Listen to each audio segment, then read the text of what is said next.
नमस्कार, स्वागत है आपका एक बार फिर से हमारे एक नई वीडियो के साथ और नए प्रेजेंटेशन के साथ। आज का जो प्रेजेंटेशन है ये हमारे बहुत सारे जो बागवान हैं उनके लिए बहुत इम्पॉर्टेंट है और साथ ही जो हमारे स्टूडेंट्स तैयारी कर रहे हैं, चाहे वो पीजी की या किसी एंट्रेंस एग्जामिनेशन की या किसी भी एग्ज़ाम की अगर तैयारी कर रहे हैं तो उनके लिए भी बहुत इम्पॉर्टेंट है।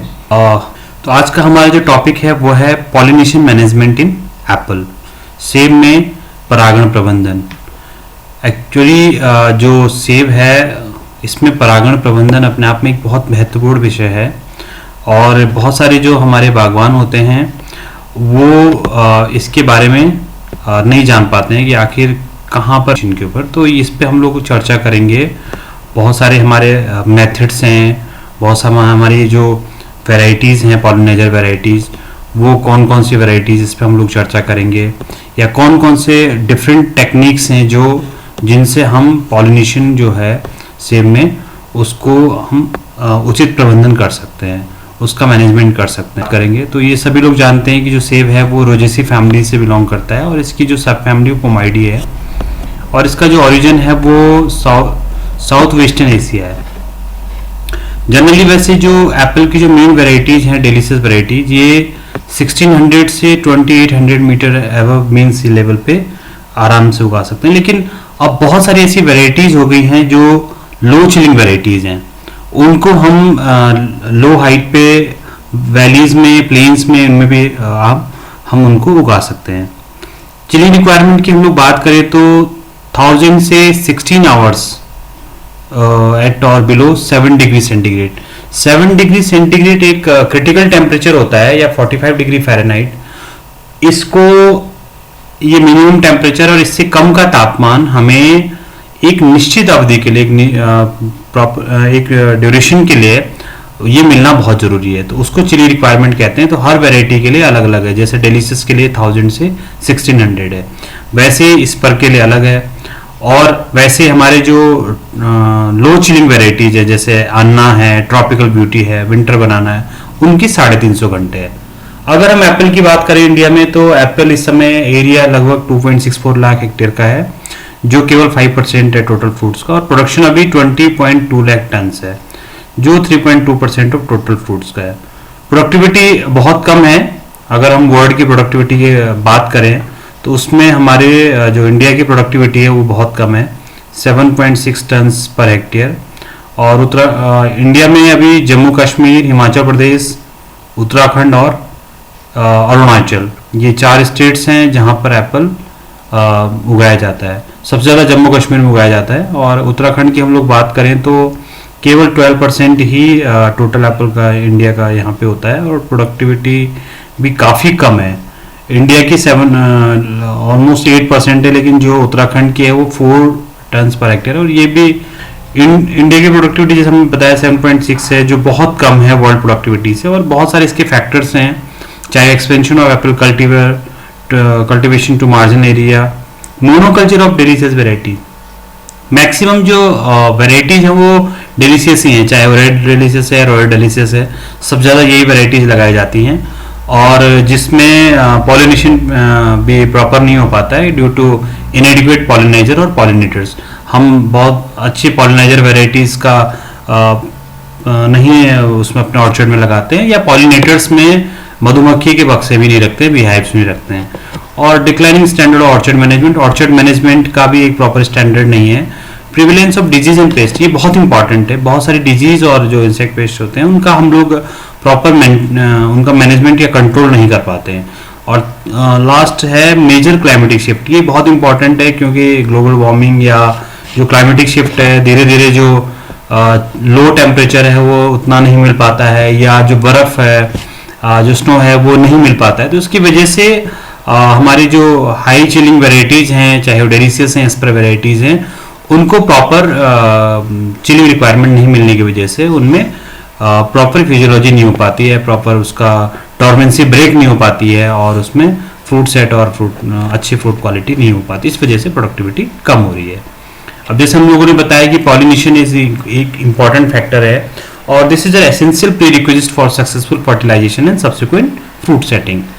जनरली जो डिलीशियस ग्रुप के कल्टीवर होते हैं, apple cultivar, they are self incompatible in nature, और मैक्सिमम हिल स्टेट में यही लगाया जाता है, and they require cross pollination for better fruit set and fruit quality.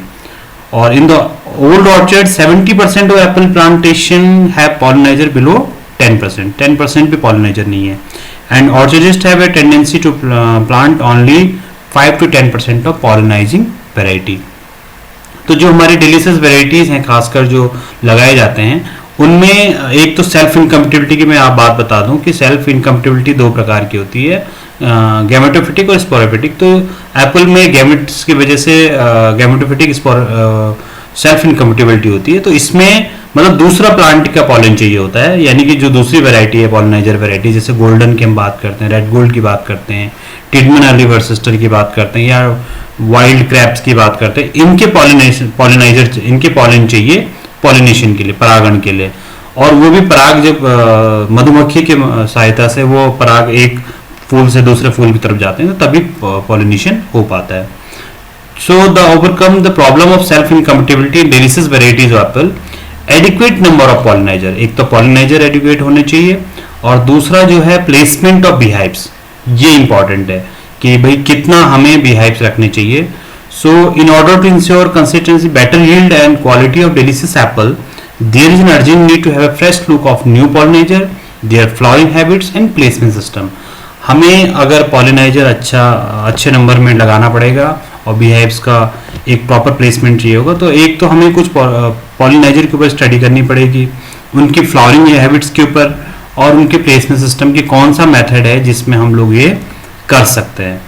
तो इसके लिए हमने बहुत पहले एक स्टडी करी थी, और काफ़ी पुरानी स्टडी है, लेकिन अभी भी बहुत सारे जो ऑर्चर्डिस्ट हैं, जो बहुत सारे बागवान हैं हमारे सेब के, वो इसको मेथड को नहीं अपना रहे हैं या इन चीज़ों के ऊपर ज़्यादा ध्यान नहीं दे रहे हैं. उस वजह से वो लोग कहते हैं कि हमारे यहाँ फ्लावरिंग तो अच्छी होती है लेकिन फ्रूट सेट नहीं हो पाता है, फ्रूट सेट बहुत कम होता है. तो इसका रीज़न मेन यही है कि वहाँ पर एडिक्वेट नंबर में पॉलिनाइजर नहीं है. पॉलिनाइजर का जो परसेंटेज होना चाहिए, जो रिकमेंडेड परसेंटेज है 30% का, वो वहाँ पर नहीं है. तो हमने जो स्टडी करी है इसमें कंपैरेटिव स्टडी की है हमने, बहुत सारे वेरियस क्रेप्स और क्रैप पॉलिनाइजर, जंगली सेब और जो कॉमर्शियल पॉलिनाइजर है, उनका हमने रेड डिलीशियस के साथ कंपैरिजन किया है, उनकी फ्लावरिंग बिहेवियर के ऊपर, उनके ओल्ड पॉलिनाइजर का और उनके फ्रूट सेट के ऊपर, और रिलेटिव एफिकेसी के ऊपर हमने मेथड के ऊपर काम किया है. बहुत सारे पहले भी काम हो चुका है. 1986 में गोल्डन डिलीशियस के ऊपर, या स्नोड्रिफ्ट मैंचूरियन गोल्डन हॉर्नेट, ये सब के ऊपर काफ़ी काम हो चुका है, और इसमें बताया भी गया है कि भाई ये जो पॉलिनाइजर है अच्छे हैं, लेकिन इनकी पॉलन वाइबिलिटी के ऊपर भी काम किया गया है. कुछ फॉरेन ऑथर्स ने भी इसमें, रिसर्चर ने भी इसमें काम किया है, चाहे पास्कल है, चाहे और भी बहुत सारे काम किया गया है.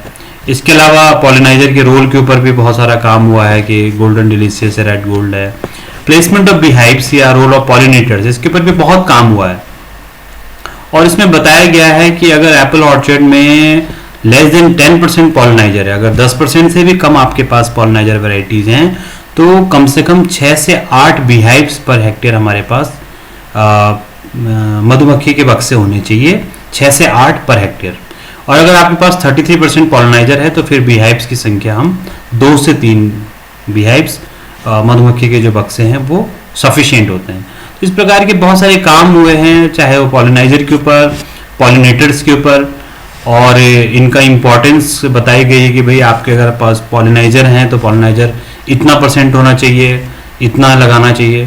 तो इस पे हम लोगों ने भी काम किया. अपना एक एक्सपेरिमेंट, मेरा अपना रिसर्च का एक्सपेरिमेंट था, काफ़ी पुराना, 2001 से 3 में किया था. इसमें हम लोगों ने कुछ क्रैप पॉलिनाइजर लिए थे और कुछ कॉमर्शियल पॉलिनाइजर लिए थे. जैसे क्रैप में मैंचूरियन, स्नोड्रिफ्ट और गोल्डन हॉर्नेट, और कॉमर्शियल पॉलिनाइजर में golden delicious, red gold, Tydeman early Worcester, golden spur and summer queen.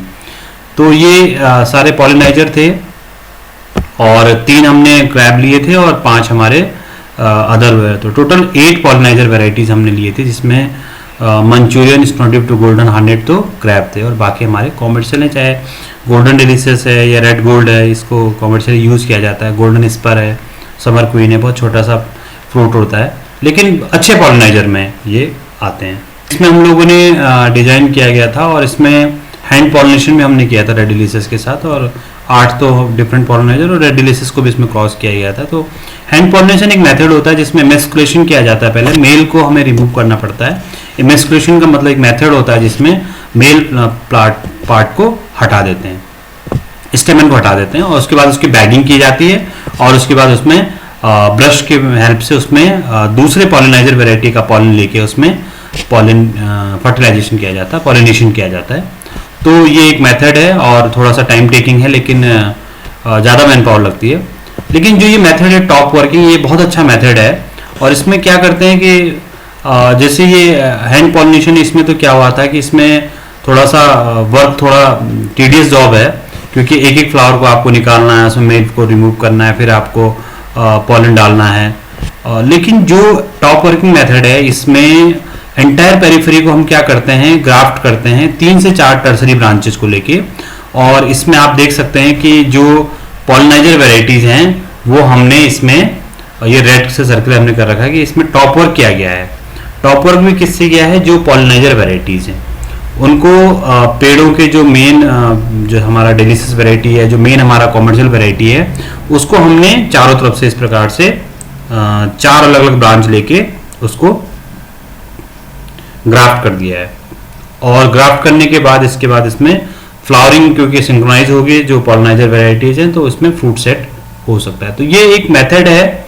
बाद में जैसे आपको ऑर्चर्ड ऑलरेडी स्टैब्लिश्ड है, उस ऑर्चर्ड में हमें क्या करना चाहिए, इस प्रकार के टॉप वर्किंग मेथड से हम पॉलिनेशन को इंश्योर कर सकते हैं।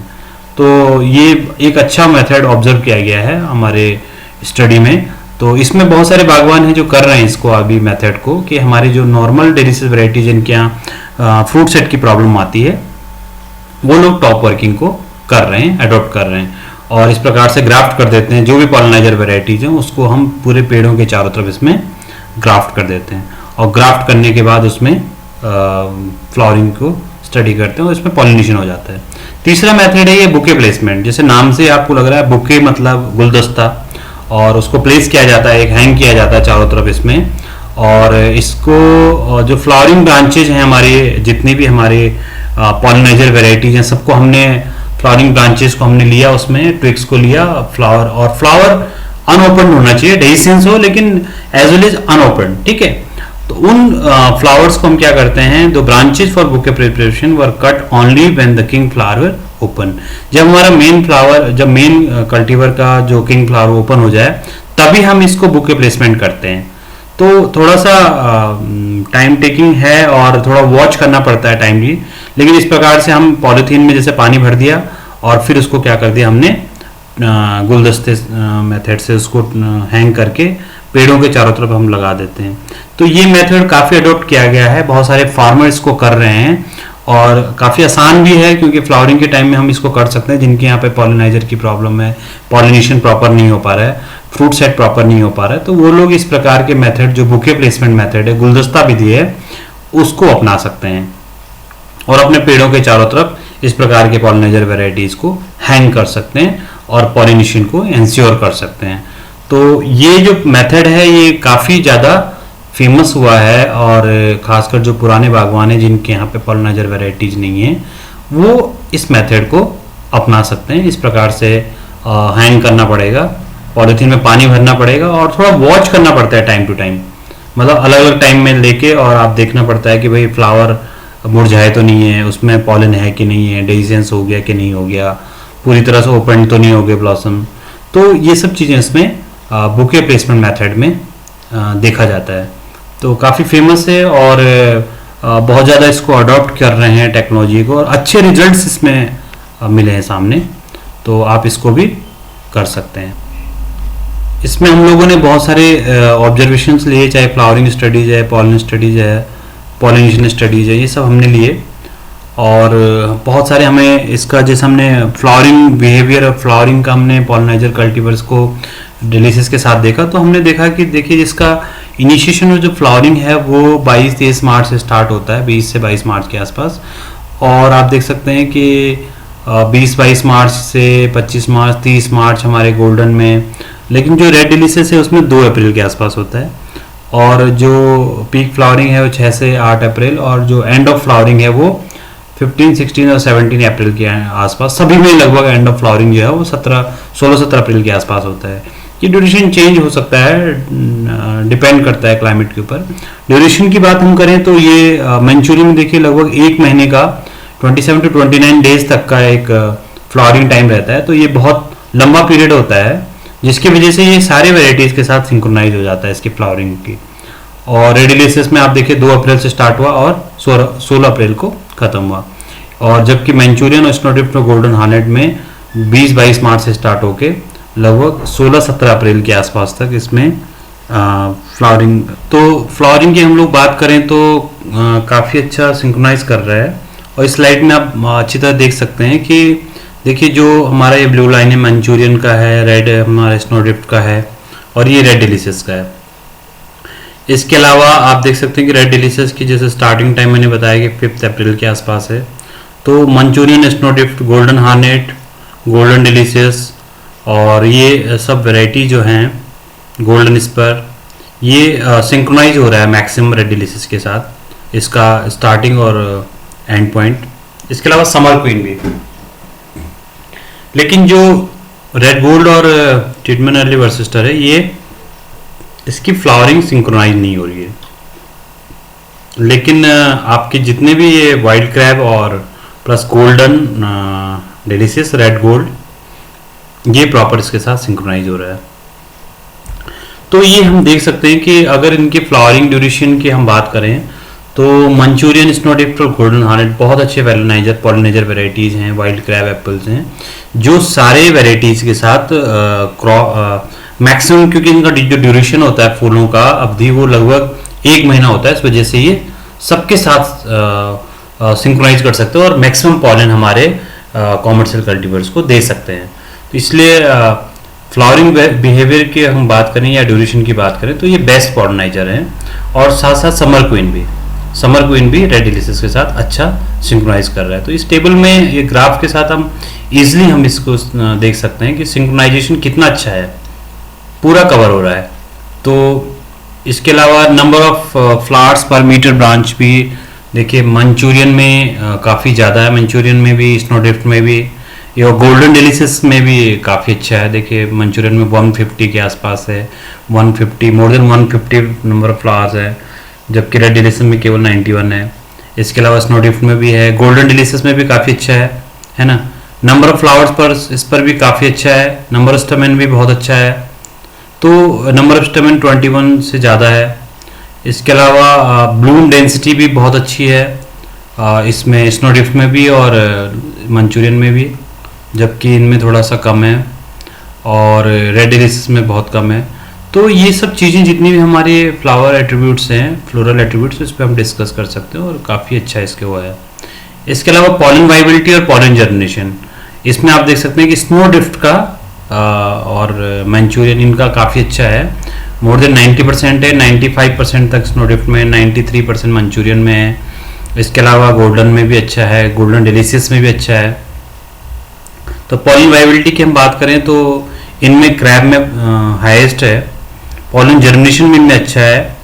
और लेकिन जो हमारा डिलीशियस वैरायटी होता है उसमें पॉलन वाइबिलिटी थोड़ा सा कम होती है। तो ये पॉलन वाइबिलिटी और पॉलन जर्मिनेशन की भी बात हम करें तो ये काफ़ी अच्छी वैरायटीज़ हैं सारी। और क्योंकि पॉलन वाइबिलिटी बहुत इंपॉर्टेंट है, जब हम इसको पॉलिनेशन आगे हम इसकी बात करते हैं तो पॉलन वाइबिलिटी एक अपना इंपॉर्टेंट फैक्टर होता है।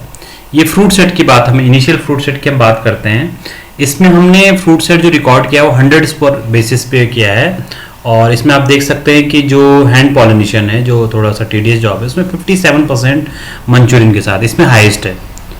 बुके प्लेसमेंट में भी इसमें हाईएस्ट है और टॉप वर्किंग में भी इसमें हाईएस्ट है। जबकि रेड डिलीशियस को हमने सेल्फ पॉलिनेट किया था तो इसमें केवल 2.5% ही आया था, बहुत कम है। बुके प्लेसमेंट में आप देख सकते हैं more than 100%, 104.72% in bouquet placement with Manchurian crab. तो ये अपने आप में एक बहुत अच्छा रिजल्ट है, यानी कि बुके प्लेसमेंट मेथड जो है अगर वो प्रॉपर आपने कर दिया मंचूरियन के साथ, अपने गोल्डन रेड डिलीशियस के साथ या रॉयल डिलीशियस के साथ, तो ये एक अच्छा रिजल्ट दे सकता है और अच्छा फ्रूट सेट दे सकता है। इसके अलावा टॉप वर्किंग की हम बात करें तो टॉप वर्किंग में भी फर्स्ट ईयर में थोड़ा कम है, लेकिन सेकेंड ईयर में धीरे धीरे करके उसका जो रिजल्ट है वो बढ़ता जाता है। तो 2 साल की स्टडी है, अगर हम और आगे करते तो शायद और अच्छा इसमें फ्रूट सेट मिल सकता है। तो 44-45% है, लेकिन फिर भी इतना ज़्यादा उसमें काम नहीं। एक बार आपको टॉप वर्क करना है और उसके बाद उसमें जो पॉलिनेशन है वो 50% तक पॉलिनेशन उसमें हो जाता है। तो हैंड पॉलिनेशन से तो हम कह सकते हैं कि टॉप वर्किंग थोड़ा बेटर है। और बुके प्लेसमेंट एक ऐसा मेथड है कि जिसमें पॉलिनेशन का चांसेस बहुत ज़्यादा रहता है, और लेकिन आपको थोड़ा सा मेहनत भी है और वॉच भी करना पड़ता है प्रॉपर टाइम में, और तभी आपका जो ये फ्रूट सेट है वो अच्छा रहता है। तो आप इसमें देख सकते हैं ग्राफ में कि जितने भी हमारे ये वाइल्ड क्रैब हैं, चाहे मंचूरियन है, स्नो ड्रिफ्ट है, गोल्डन हार्नेट है, या फिर समर क्वीन है, तो इनमें सभी में आपका तीनों में हमारा हाईएस्ट आ रहा है। हैंड पॉलिनेशन में भी, बुके प्लेसमेंट में भी, टॉप वर्किंग में भी, तीनों में हमारा ये अच्छा फ्रूट सेट दे रहा है। और उसके साथ साथ समर क्वीन में भी तीनों मेथड में अच्छा फ्रूट सेट दे रहा है। तो ये ग्राफ से हम क्लियर कट कह सकते हैं कि भाई हमारे 3 जो वाइल्ड क्रैब एप्पल्स हैं और जो साथ साथ में समर क्वीन है, ये एक अच्छे कल्टीवर्स पॉलिनाइजर वेराइटीज़ हैं। तो समरी के ऊपर हम लोग बात करें तो हम लोग ये कह सकते हैं कि higher fruit set recorded with the crab pollinator and summer queen in red delicious under different method of pollination due to assured pollination, production of large amount of viable compatible pollen and long flowering period and greater pollinizing ability. So under all pollination method, the crab, Manchurian, snowdrift and golden hornet and commercial pollinizer summer queen exhibited excellent response in increasing the fruit set in red delicious than the other commercial use pollinizer. तो हम finally इसी discussion में जा सकते हैं कि भाई जो हमारा ये जितने भी हमारे क्रैब एप्पल्स हैं और समर क्वीन है, इन्होंने बहुत अच्छा पॉलिनेशन किया है, बहुत अच्छा फ्रूट सेट किया है, क्योंकि एक तो इसमें पॉलिनेशन एश्योर्ड हुआ था large amount of viable comfortable pollen की वजह से, इसकी फ्लावरिंग पीरियड बहुत लंबी थी और इनकी पॉलिनाइजिंग एबिलिटी काफ़ी अच्छी थी। तो इसी वजह से इसमें जो हमारा मंचूरियन, स्नोड्रिफ्ट एंड गोल्डन हार्नेट और कॉमर्शियल पॉलिनाइजर समर क्वीन, हम इनको कह सकते हैं कि ये डिलीशियस वेराइटीज़ के लिए बहुत अच्छे पॉलिनाइजर है इन टर्म्स ऑफ, चाहे आप उसको टॉप वर्किंग करें, चाहे बुके प्लेसमेंट करें, या फिर आप अगर पास हैंड पॉलिनेशन भी कर सकते हैं। वैसे तो सबसे अच्छा बुके प्लेसमेंट में ही मेथड आया था। तो हम लोगों ने इन मेथड्स टेक्नोलॉजी को ट्रांसफ़र भी किया है through different trainings program, through print media, through various technology. तो इसमें आप देख सकते हैं कि सेब की टॉप बुके प्लेसमेंट विधि अपनाएं, सेब की भरपूर होगी पैदावार। इस पर हम लोगों ने बात भी की थी, ये फ़ोटो भी हमने शेयर किया था। तो इसके अलावा हम लोगों ने और भी बताया कि परागण के लिए आप टॉप वर्किंग और बुके प्लेसमेंट करें। तो इनमें हमारे बहुत सारे मीडिया के जो अमर उजाला या हिंदुस्तान में, इन सब ने हमारी काफ़ी अच्छा कवरेज दिया है इसको और लोगों तक पहुंचाया। और बहुत पुरानी न्यूज़ हैं, आज की नहीं, काफ़ी पुरानी न्यूज़ है। हम लोगों ने बहुत समय से इस पर हम काम कर रहे हैं। तो इस पे हम लोग ये ज़रूर बताना चाहेंगे कि भाई जो हमारे ऑर्चर्डिस्ट हैं, जो फार्मर्स हैं, जो नया बगीचा लगाना चाहते हैं, उनको पॉलिनाइजर के ऊपर ज़रूर बात ध्यान करें। जो भी हमारे कॉमर्शियल वैरायटीज़, अगर उनके पास पॉलिनाइजर नहीं है तो वो पॉलिनाइजर ज़रूर लगाएं। और अगर पुराना बगीचा है तो उसमें बहुत सारे मेथड है, चाहे वो टॉप वर्किंग करें, चाहे बुके प्लेसमेंट करें, या फिर वो जंगली सेब को बीच बीच में लगा भी सकते हैं, ये भी एक मेथड है। और बी हाइव्स को ज़रूर रखें। अगर आपके पास पॉलिनाइजर वेराइटीज़ कम है तो जो मधुमक्खी के बक्से हैं उनका प्रयोग ज़रूर करें। तो थैंक यू वेरी मच। आपको ये वीडियो कैसा लगा आप ज़रूर बताएं अपने कमेंट बॉक्स में जाके, और लोगों को शेयर करें ये वीडियो और अपना फीडबैक जरूर दें।